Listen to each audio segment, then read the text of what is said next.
Hello everyone, welcome to my YouTube channel. ఇవాళ నేను అండా బుర్జీ ఎలా చేస్తానో మీకు చూపిస్తాను. మొదటగా ప్యాన్ని హీట్ చేసుకొని అందులో ఆయిల్ వేసుకోవాలి. ఆ తర్వాత గ్యాస్ని తక్కువ మంటలో పెట్టుకొని ఎగ్స్ని దాంట్లో బ్రేక్ చేయాలి. ఆ తర్వాత ఎగ్స్ హై ఫ్లేమ్లో దాన్ని రోస్ట్ చేయాలి.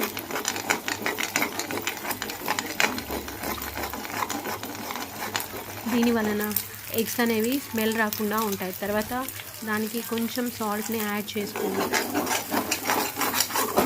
సో ఇలా ఎగ్స్ని హై ఫ్లేమ్లో రోస్ట్ చేసిన తర్వాత దాన్ని స్పూన్తో కలుపుతూ ఉండాలి. సో దట్ ఆ తర్వాత దాన్ని ఒక ప్లేట్లోకి ట్రాన్స్ఫార్మ్ చేసుకోండి. సో నేను ఇక్కడ సేమ్ ప్యాన్ని యూజ్ చేస్తున్నాను. తర్వాత దాంట్లో ఆయిల్ యూజ్ చేసి దాంట్లో ఆనియన్స్ని యాడ్ చేయాలి. తర్వాత మీకు కావాల్సినంత పచ్చిమిర్చిని కూడా యాడ్ చేసుకోవాలి. పచ్చిమిర్చి అండ్ ఆనియన్స్ తర్వాత దానికి కొంచెం అల్లం వెల్లుల్లి పేస్ట్ని కూడా యాడ్ చేయండి. అండ్ నెక్స్ట్ మనం దీంట్లో కొరియాండర్ లీవ్స్ని అయితే వేసుకుంటున్నాను.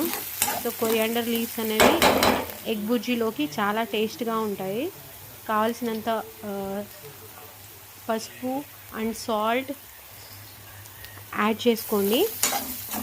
సో మనం ఇక్కడ ఆనియన్స్ని రెడ్డిష్ బ్రౌన్ కలర్లోకి వచ్చేదాకా ఫ్రై చేయాలి.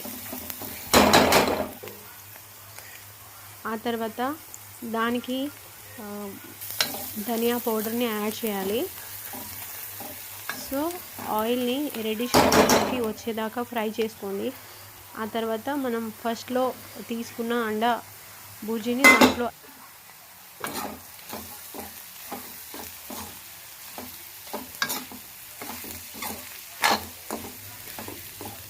అంతే, ఎంతో రుచికరమైన egg bhurji ready. Thanks for watching. Please subscribe to my channel.